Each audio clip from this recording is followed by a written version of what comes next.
أشهد أن لا إله إلا الله وحده لا شريك له وأشهد أن محمدا عبده ورسوله أما بعد فأعوذ بالله من الشيطان الرجيم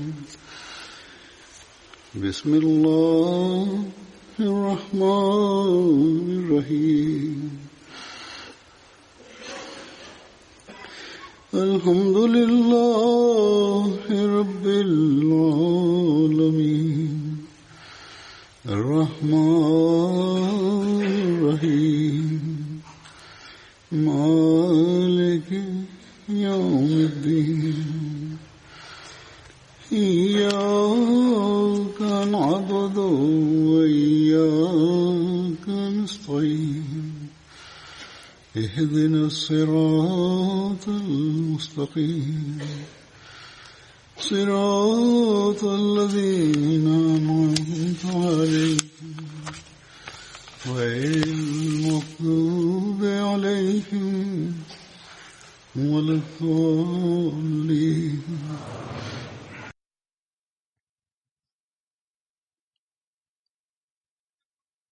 Dans mon précédent sermon, j'avais évoqué Sa'd bin Ubadah et je mentionnerai d'autres points à son sujet aujourd'hui. Sa'd bin Ubadah faisait partie des 12 responsables nommés lors de la deuxième Bay'a d'Aqaba.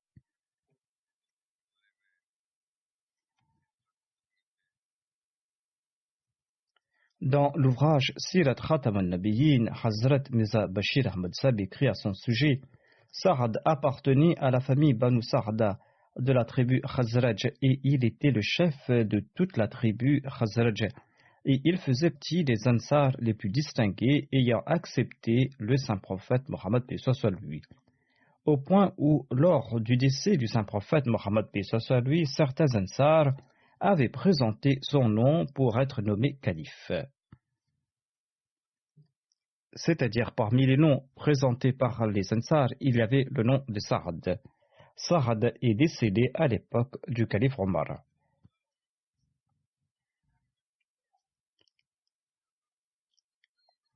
Lorsque Sa'd bin Ubadah, Munzir bin Amr et Abu Dujana ont accepté l'islam, ils ont tous trois brisé les idoles de leur tribu, les Banu Sa'da.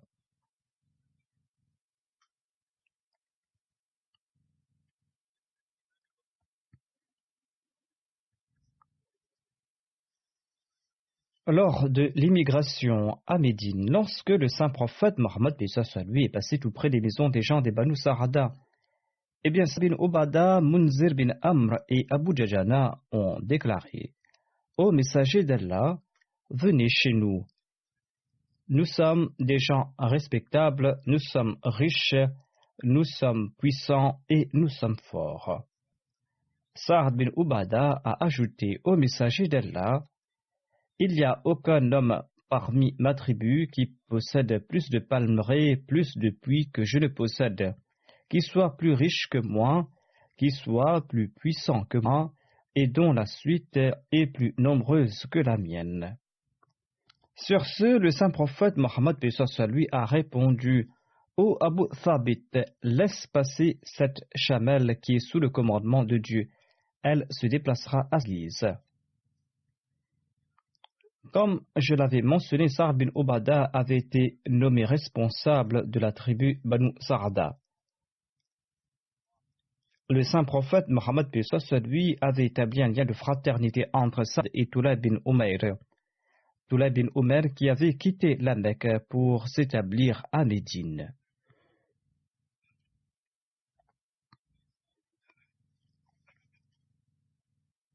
Selon Ibn Ishaq, le saint prophète Mohammed paix soit lui avait établi un lien de fraternité entre Sa'd et Abu Dharr Ghafari.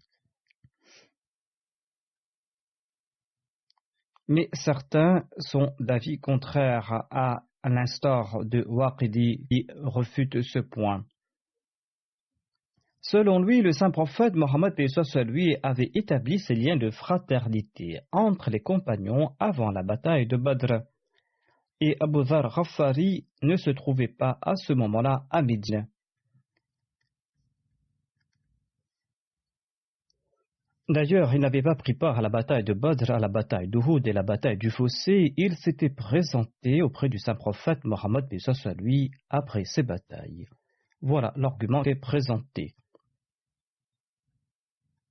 Dans aucune famille des tribus d'Aws et de Khazraj, il y avait 4 personnes successives qui étaient extrêmement généreuses, excepté dans le foyer de Dulaym, de son fils Ubada et de son petit-fils Sa'd et de son arrière-petit-fils Qaïs. La générosité de Dulaym et de sa famille était très célèbre.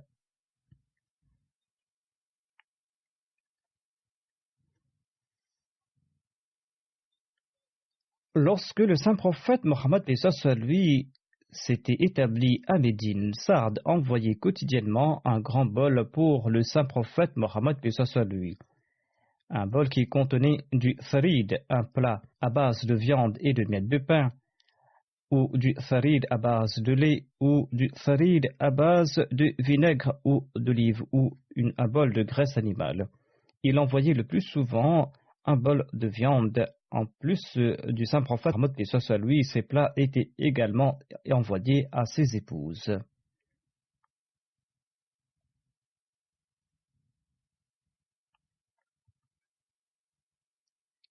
Il y a aussi des traditions qui rapportent que certains jours, le saint prophète Mohammed paix soit sur lui n'avait rien à manger.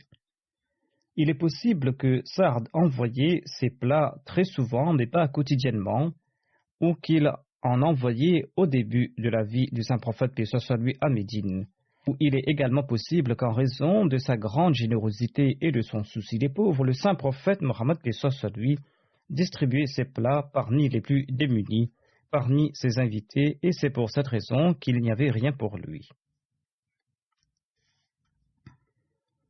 Zayd bin Thabit relate, lorsque le saint prophète Mohammed paix soit sur lui avait élu domicile chez Abu Ayyub Ansari, il n'avait reçu aucune offrande.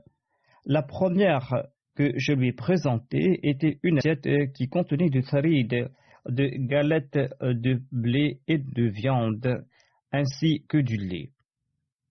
Je lui ai présenté cela en lui disant « Ô messager d'Allah, ma mère vous a envoyé ce plat. » Le saint prophète Mohammed paix soit sur lui a répondu qu'Allah bénisse ce plat. Ensuite, il a appelé ses compagnons et tous ont mangé ensemble. Il ajoute, j'étais arrivé jusqu'à la porte lorsque j'ai vu Sa'd bin Ubada venir avec un grand plat que son esclave portait sur la tête.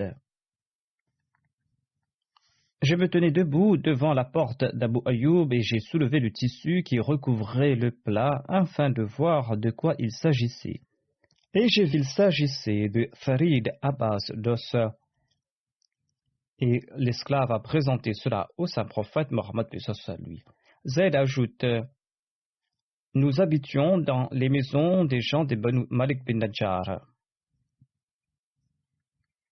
Tous les soirs, à tour de rôle, 3 ou 4 d'entre nous apportaient des plats au saint prophète Mohammed paix soit sur lui qui avait logé pendant 7 mois chez Abu Ayyub Ansari. Au cours de cette période, Sa'd bin Ubada et Ad bin Darara apportaient tous les jours un plat pour le saint prophète Mohammed paix soit sur lui, et ce sans interruption. Ainsi donc, nous avons plus d'informations ici. Pendant 7 mois, il recevait quotidiennement un plat. Par la suite, il en recevait peut-être, mais probablement pas aussi régulièrement. Le rapporteur ajoute, on a demandé à Ayyub, le saint prophète Mohammed paix soit sur lui a hébergé chez vous. Nous, quel était son plat préféré? Elle répondit, le saint prophète paix soit sur lui n'a jamais ordonné qu'on lui prépare un plat spécifique et jamais il n'a critiqué un plat qu'on lui présentait. L'épouse d'Ayyub ajoute, Ayyub m'a relaté qu'un soir Sa'd bin Ubada avait envoyé un bol au saint prophète Mohammed paix soit sur lui un bol qui comportait du tufshal, qui est une sorte de soupe. Et le saint prophète Mohammed lui a bu cette soupe à satiété, tandis qu'il ne l'avait jamais fait auparavant. Ainsi donc, par la suite, nous avons aussi préparé ce plat pour le saint prophète Mohammed lui.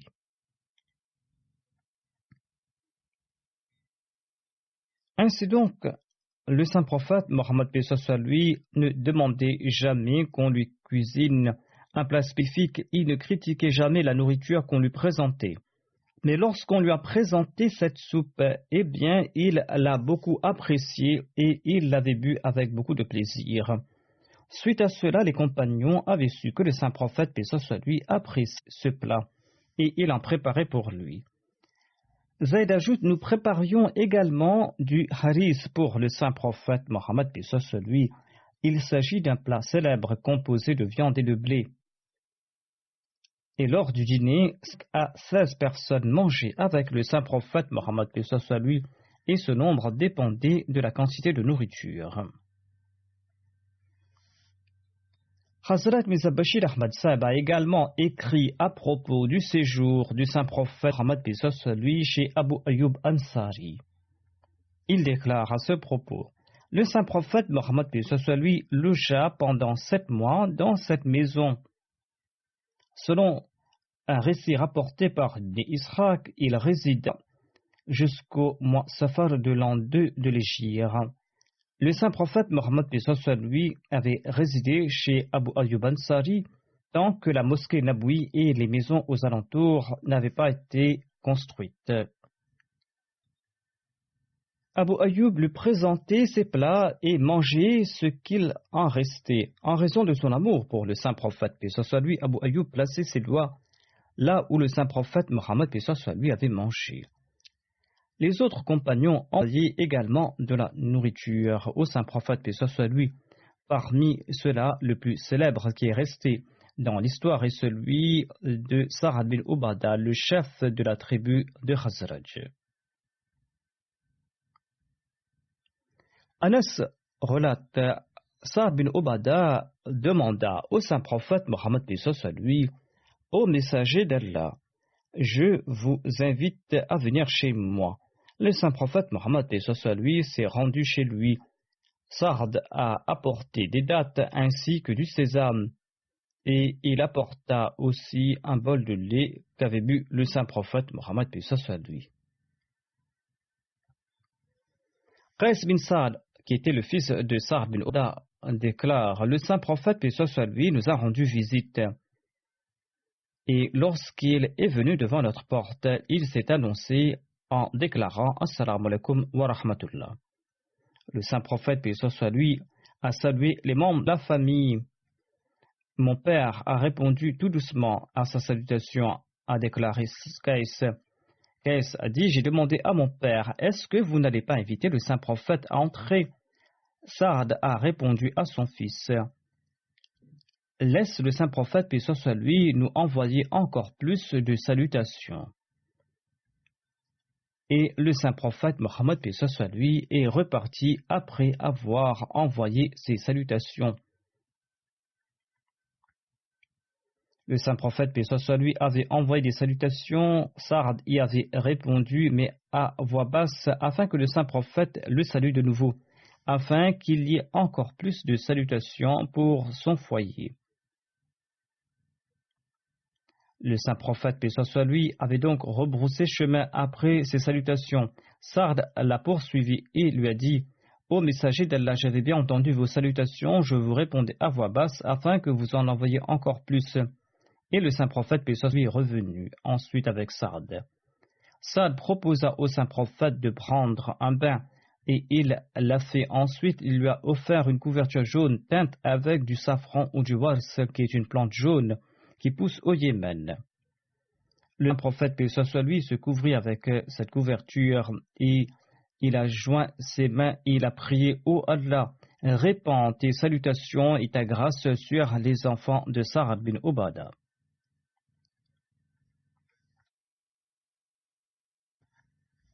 Anas rapporte ce récit comme suit. Une fois, le saint prophète, paix soit sur lui, s'est rendu chez Sa'ad bin Ubadah et il souhaitait entrer chez lui. Et il a présenté ses salutations. Assalamu alaikum. Ça a répondu à voix basse. Wa alaikum salam wa rahmatullah. Mais le saint prophète, paix soit sur lui, n'avait pas entendu sa réponse, au point où le saint prophète, paix soit sur lui, a répété 2 fois ou 3 fois sa salutation.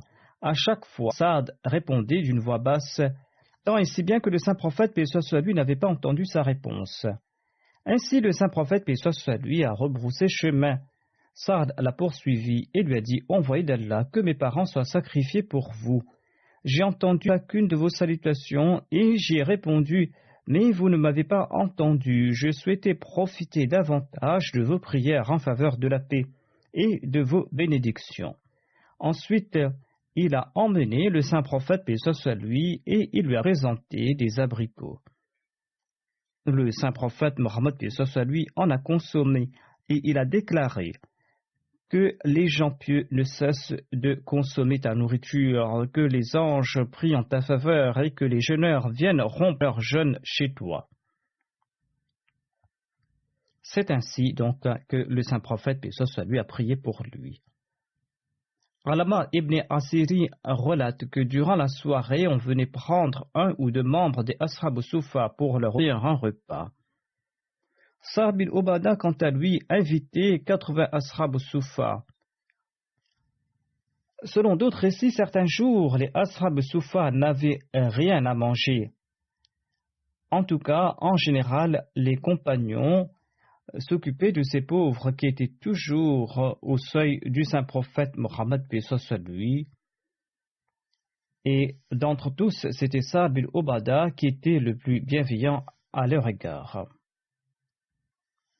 1 an après s'être établi à Médine, au cours du mois de Safar, le saint prophète Mohammed, paix soit sur lui, s'est rendu à Abwa. Abwa qui est situé à 23 000 de Djoufa sur la route menant de Médine à la Mecque, où se trouve aussi la tombe de la mère du saint prophète Mohammed, paix soit sur lui. Le saint prophète Mohammed, paix soit sur lui, portait un drapeau blanc et il avait laissé Sa'ad bin Ubadah comme son suppléant ou comme émir de Médine. La Ghazwa d'Abwa est aussi connue comme la Ghazwa de Waddan. Hazrat Mirza Bashir Ahmad Sahib en fait mention dans son ouvrage Sirat Khatamun Nabiyyin. Il déclare à certains moments, le saint prophète Mohammed, paix soit sur lui, sortait avec ses compagnons et en d'autres occasions, il envoyait une expédition sous la direction d'un compagnon. Les Oriens ont donné des noms distincts à ces 2 types de campagnes. Une campagne dans laquelle le saint prophète avait personnellement participé est nommée Ghazwa par les historiens, et une campagne à laquelle il n'avait pas participé personnellement est appelée Sariya ou Ba'th. Une Ghazwa ou une Sariya n'était pas forcément une expédition menée dans le but de combattre l'ennemi, mais concerne tous ces voyages menés en temps de guerre. Chaque voyage dans lequel le saint prophète avait personnellement participé en état de guerre est connu sous le nom de Ghazwa, de même s'il n'était pas spécifiquement destiné à combattre. De même, chaque voyage entrepris par une compagnie conformément au commandement du saint prophète est connu comme Sariya ou Ba'th, selon la terminologie des historiens, même si son objectif n'était pas le combat.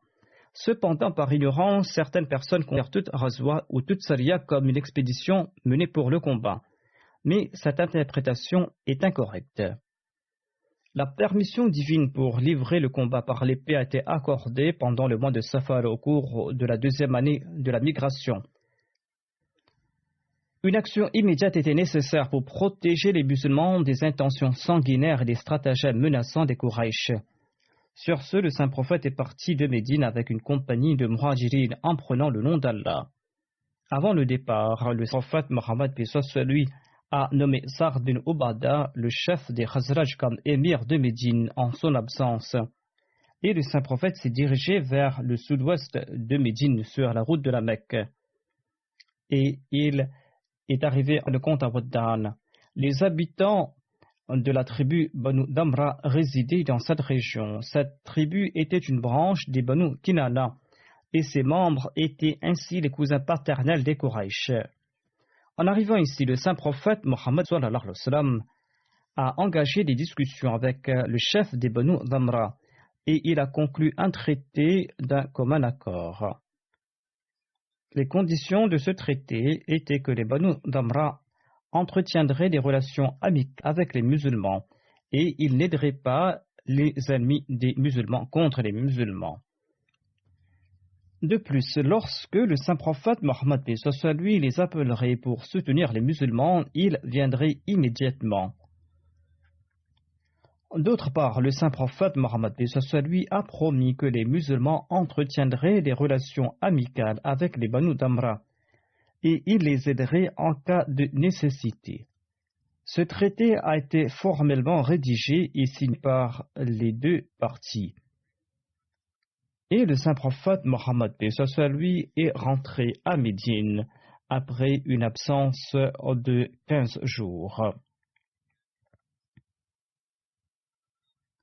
La Ghazwa de Waddan est aussi connue comme la Ghazwa d'Abwa.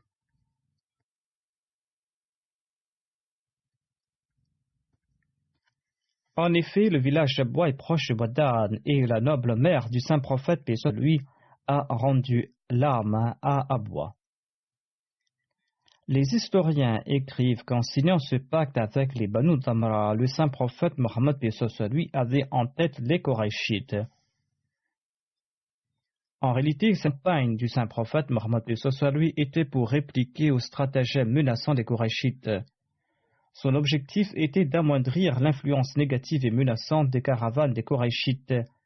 Ces caravanes qui menaient des campagnes contre les musulmans parmi les tribus arabes. Ils faisaient des propagandes contre les musulmans et durant ces jours, les musulmans étaient extrêmement vulnérables en raison des campagnes des Qurayshites. Il existe deux opinions concernant la participation de Sa'd bin Ubadah à la bataille de Badr.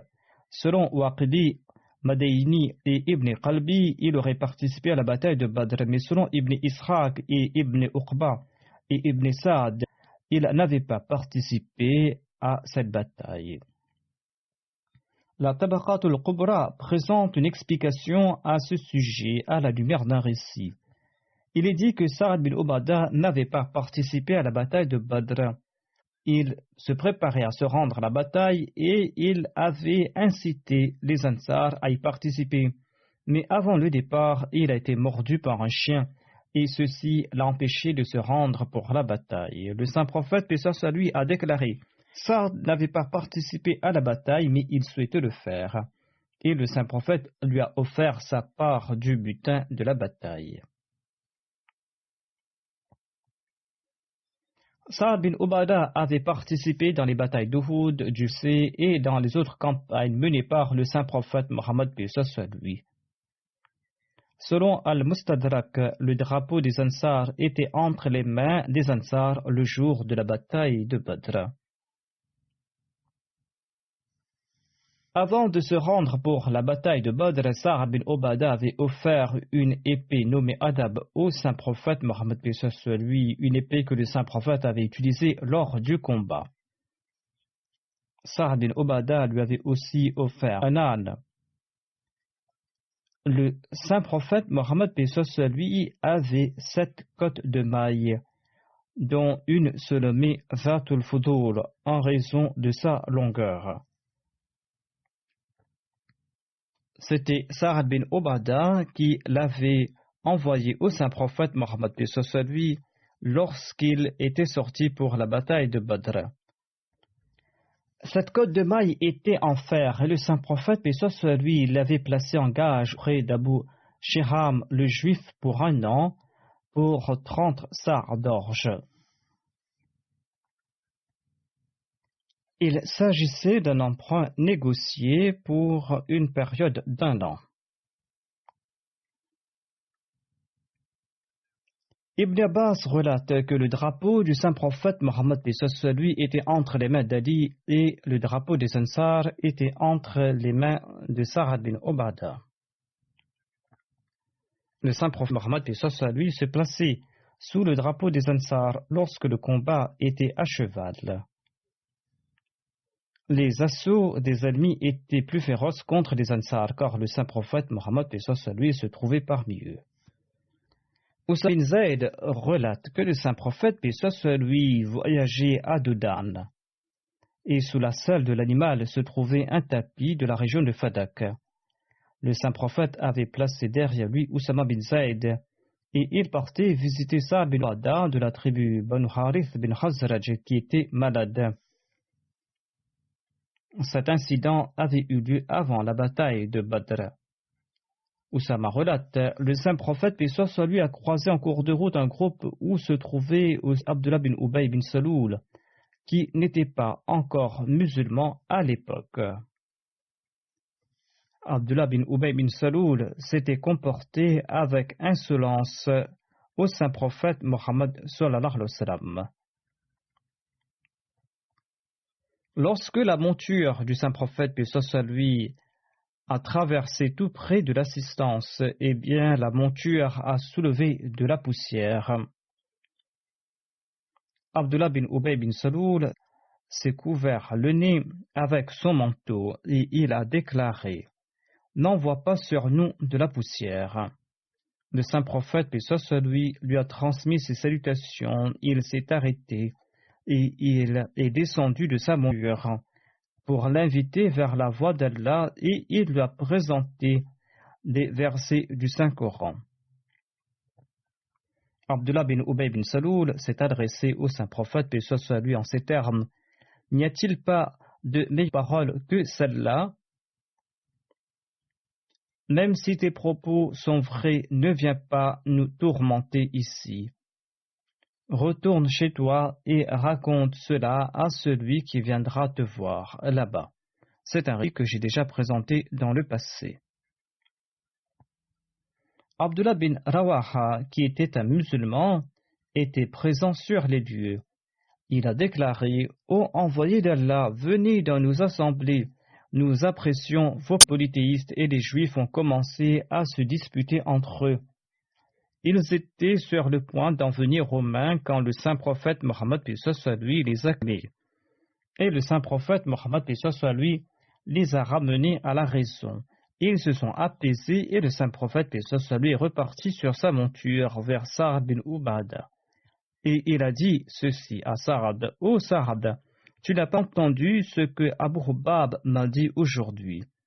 Il parlait d'Abdullah bin Ubay bin Saloul. Ensuite, le saint prophète Mohammed lui a relaté tout l'incident et ses paroles. Sa'd bin Ubadah a répondu: ô envoyé d'Allah, pardonnez-lui. Je jure par celui qui vous a envoyé avec le livre, Allah a fait venir la vérité ici par votre entremise. Les gens de Médine avaient décidé d'élire Abdullah bin Ubay bin Saloul chef de la ville. Étant donné qu'Allah a souhaité autrement en raison de la vérité qu'il vous a conférée, eh bien Abdullah bin Ubay bin Saloul brûle de jalousie. Et c'est pour cette raison qu'il a prononcé ces paroles à votre encontre.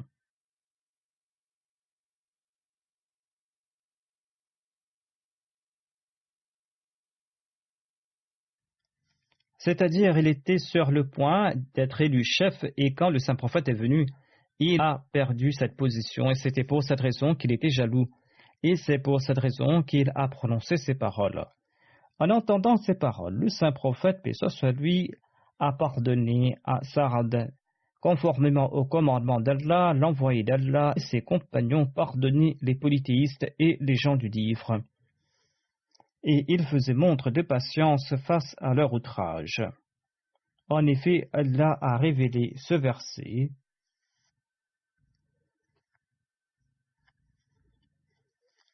La tublawunna fi amwalikum wa anfusikum wa la tasma'unna min alladhina utul kitaba min qablikum wa min alladhina ashraku adhan kathira.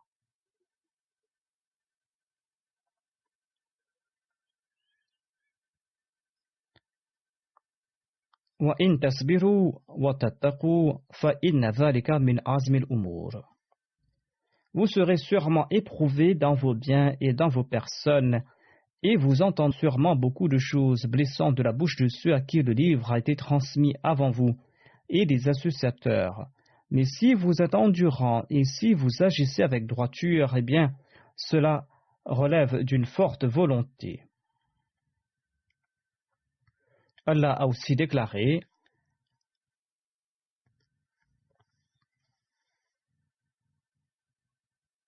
وَدَّ كَثِيرٌ مِّنْ أَهْلِ الْكِتَابِ لَوْ يَرُدُّونَكُمْ مِنْ بَعْدِ إِيمَانِكُمْ كُفَّارًا حَسَدًا مِنْ عِنْدِ أَنفُسِهِمْ مِنْ بَعْدِ مَا تَبَيَّنَ لَهُمُ الْحَقُّ فَاعْفُوا وَاصْفَحُوا حَتَّى يَأْتِيَ اللَّهُ بِأَمْرِهِ إِنَّ اللَّهَ عَلَى كُلِّ شَيْءٍ قَدِيرٌ.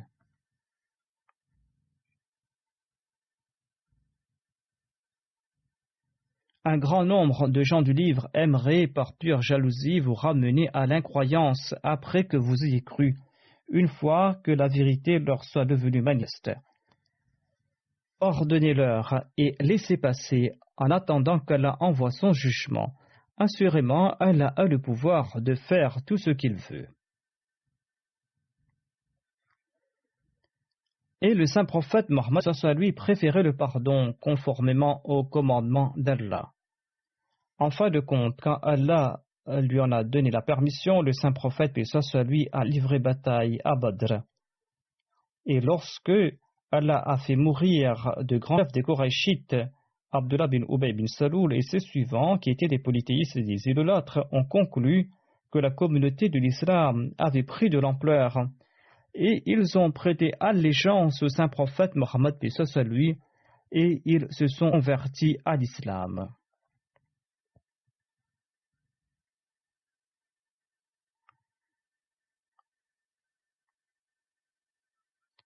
Anas relate que le saint prophète Mohammed lui avait demandé conseil aux compagnons avant la bataille de Badr, lorsqu'il a su qu'Abu Sufyan était en cours de route. Lors de ce conseil, Abu Bakr a pris la parole, mais le saint prophète Mohammed lui s'est détourné de lui. Ensuite, Omar a voulu prendre la parole et présenter son avis, mais le saint prophète Mohammed lui s'est aussi détourné de lui. Ensuite, Saad bin Ubada a pris la parole et a déclaré: Ô envoyé d'Allah, vous demandez notre avis. Je jure au nom de celui qui détient ma vie entre ses mains. Si vous nous demandez de sauter dans la mer avec nos chevaux, eh bien, nous allons le faire. Si vous nous demandez de nous rendre à cheval à Barq al-Qimad, nous le ferons certainement. Barq al-Qimad est une ville yéménite sur la côte située à 5 nuits de voyage de la Mecque. En entendant cela, le saint prophète Mohammed lui a invité les gens au combat. Ils l'ont accompagné jusqu'à Badr. Les gens des Qurayshites étaient sur le champ de bataille et ils étaient venus puiser de l'eau. Ils se trouvaient parmi eux un Abyssinien des Banu Hajjaj. Les compagnons l'ont capturé et l'ont interrogé à propos d'Abu Sufyan et de son armée. Ils ont su qu'Abu Sufyan se rendait là avec une grande armée.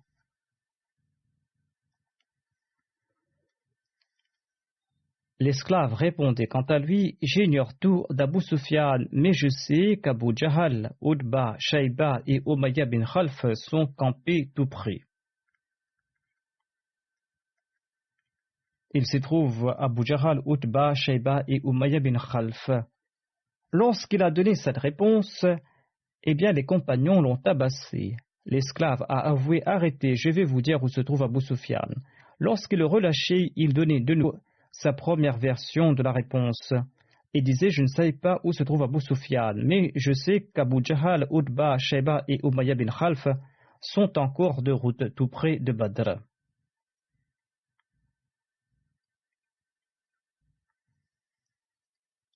Les musulmans l'ont tabassé lorsqu'il a offert de nouveau cette réponse.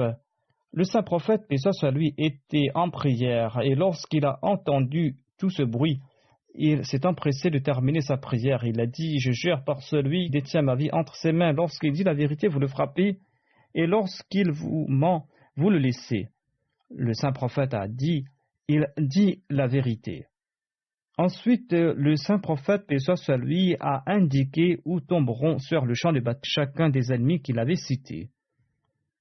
Et le rapporteur déclare qu'ils sont morts exactement aux endroits qu'avait indiqué le saint prophète Mohammed, paix soit sur lui.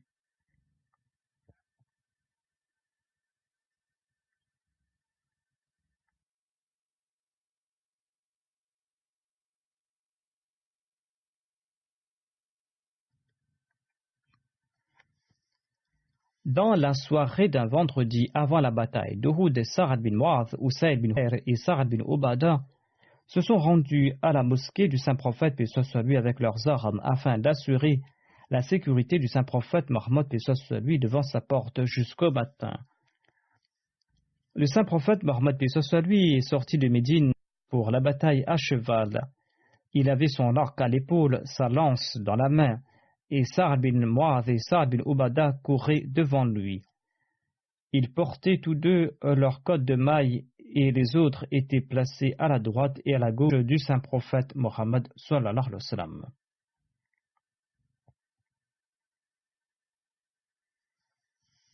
Hazrat Mirza Bashir Ahmad Sahib relate ceci à propos de la bataille d'Uhud.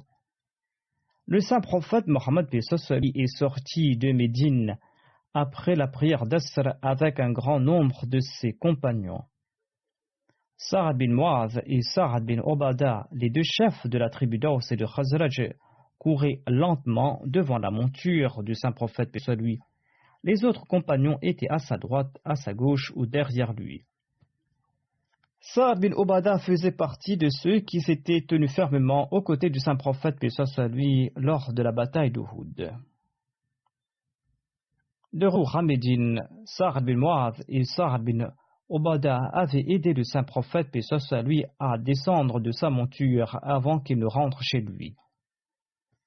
En effet, le saint prophète Mohammed, paix soit lui, était blessé et ses deux compagnons ont aidé à descendre de sa monture. Jabir bin Abdullah relate qu'ils avaient des dattes comme provision lors de la razwa de Hamra ul-Asad. Cette expédition a eu lieu au cours du mois de Shawwal en l'an 3 Hijr après la bataille d'Uhud.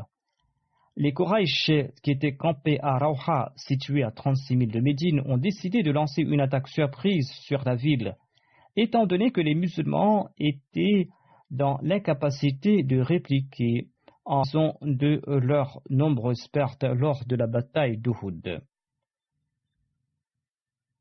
Ayant connu leur intention, le saint prophète, paix soit lui, est sorti à la poursuite des Quraysh et il s'est arrêté à Hamra ul-Asad, situé à environ 8 000 de Médine, dans la direction de Dhul Halifa. L'armée qurayshite a pris la fuite vers la Mecque lorsqu'elle a eu vent de l'intention du saint prophète, soit lui, lorsqu'ils ont su que les musulmans allaient lancer l'assaut, alors qu'ils croyaient que les musulmans étaient faibles. Le rapporteur déclare que Sa'ad bin Ubada a apporté 30 chameaux et des dattes à Hamra ul-Asad. Certains jours, 2 ou 3 chameaux étaient égorgés pour être mangés.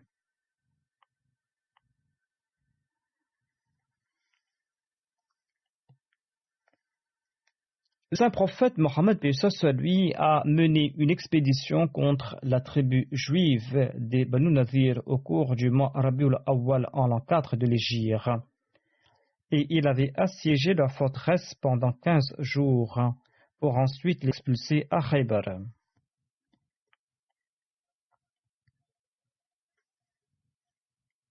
En ayant reçu les butins, le saint prophète Mohammed lui a demandé à Thabit bin Qais de faire venir tout son peuple. Thabit bin Qais lui a demandé s'il devait faire venir la tribu Khazraj. Le saint prophète Mohammed lui a demandé de faire venir tous les Ansar. Sur ce, Thabit bin Qais a invité les Aws et les Khazraj. Après avoir loué Allah, le saint prophète, paix soit sur lui, a évoqué les faveurs accordées par les Ansar aux émigrants en disant: vous avez accueilli chez vous les émigrants et vous leur avez préféré à vos personnes. Si vous le souhaitez, je distribuerai à part égale entre vous, les Ansar et les émigrants, les butins que nous avons pris des incroyants de Khaybar, sans que nous ayons eu à livrer bataille. En ce cas, les émigrants partageront vos maisons et vos biens comme dans le passé. Ou si vous le souhaitez, je distribuerai tous ces butins aux émigrants, et ils devront sortir de vos maisons et ils n'auront plus de droit sur vous.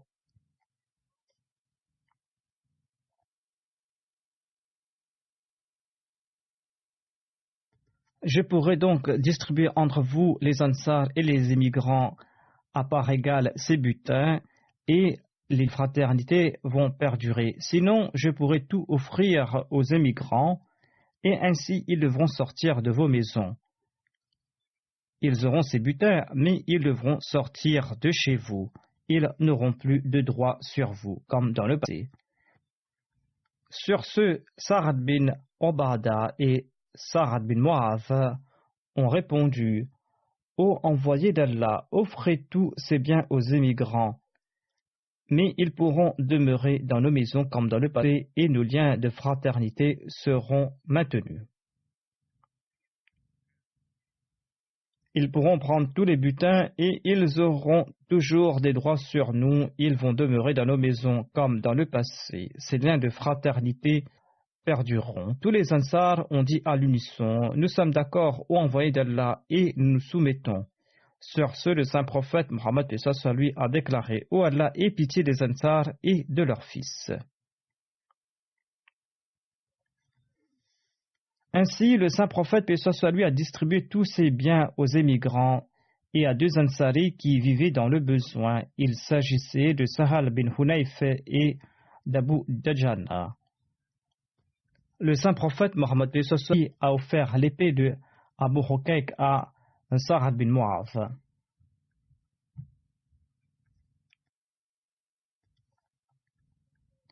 Hamra bint Mas'ud, la mère de Saad, est décédée lorsque le saint prophète Mohammed lui est rendu à l'expédition de Dumma al-Jandal au cours du mois Rabiul Awwal en l'an 5 de l'Hégire.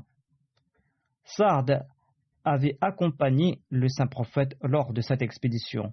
Saïd bin Musayyab relate que la mère de Sa'ad bin Ubada est décédée lorsque le saint prophète était à l'extérieur de Médine. Saad lui a dit: ma mère est décédée et je souhaite que vous dirigiez sa prière funéraire.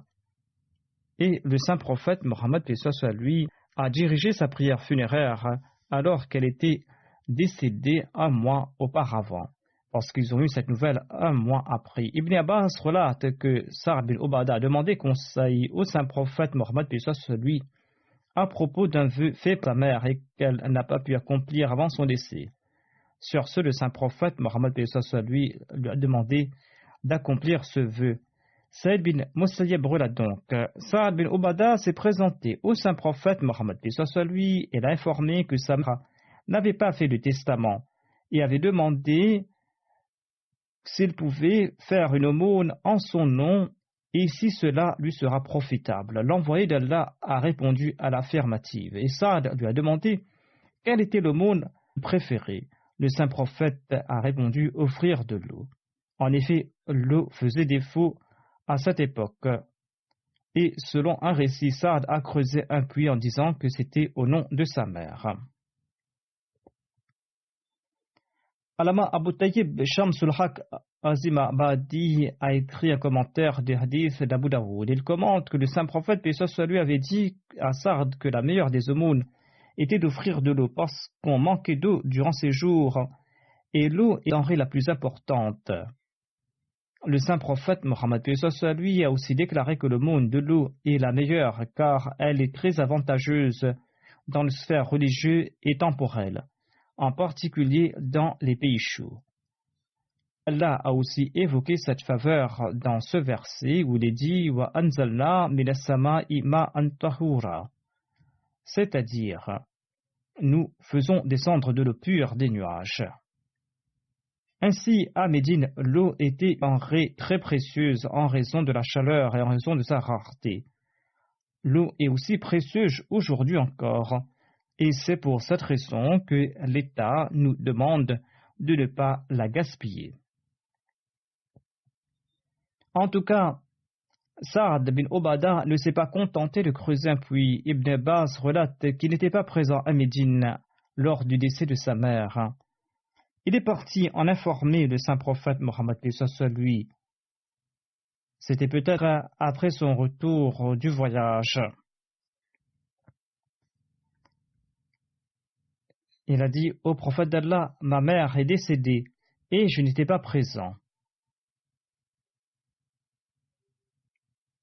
En tout cas, peut-être qu'il a su que sa mère est décédée après son retour et il a demandé au saint prophète, paix soit lui, s'il pouvait offrir quelque aumône au nom de sa mère.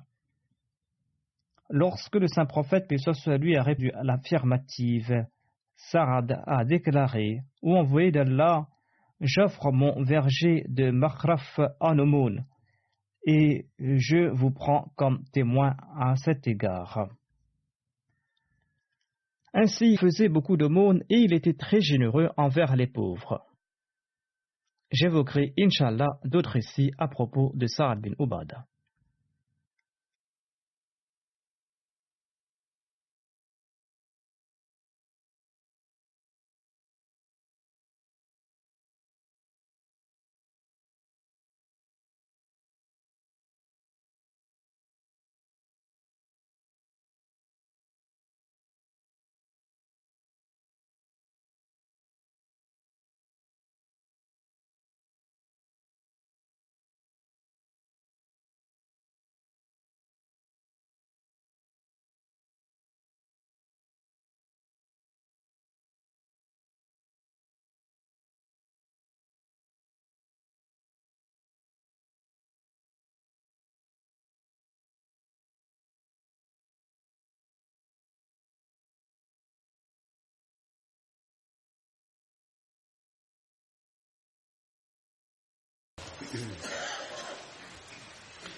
الحمد لله نحمده ونستعينه ونستغفره ونؤمن به ونتوكل عليه ونعوذ بالله من شرور أنفسنا ومن سيئات أعمالنا من يهده الله فلا مضل له ومن يضلل فلا هادي له ونشهد أن لا إله إلا الله ونشهد أن محمدا عبده ورسوله عباد الله رحمكم الله إن الله يأمر بالعدل والإحسان وإيتاء ذي القربى وينهى عن الفحشاء والمنكر والبغي يعظكم لعلكم تذكرون اذكروا الله يذكركم وادعوه يستجب لكم ولذكر الله أكبر